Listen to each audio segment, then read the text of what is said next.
Hello Sir Sedi Julian ng Bambang, Nueva Vizcaya. So ito yung unit mo, Predator X.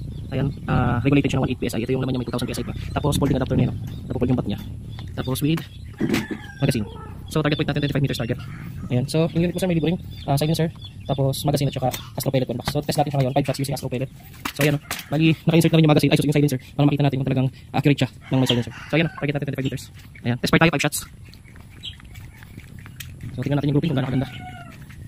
So ito yung target point natin, itong tundok na yan. Kasi nag-shots na ako dun sa ibabaw ng grouping yan.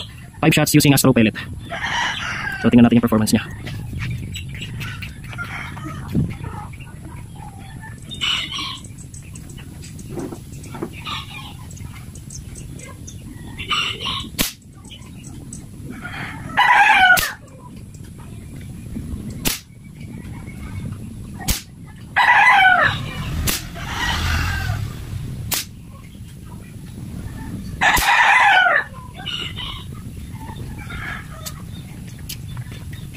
So yan, grabe siya ka-accurate. So yung input naman natin yung tuldok. So ayan, grabe, napakalupit talaga na ako. Predator X natin, wait lang.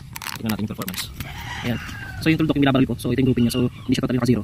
So ayan o, malaki pa yung kuko ng daliri ko. Kasi nakalang niya ng mundo sir, pero yung grouping siya, tingnan nyo. Napaka-pino 1-to-1 talaga, grabe yung lupit. So 25 meters target yan sir. So ayan sir, 7 shots pa yung nagawa ko talagang butas sa butas yung tama.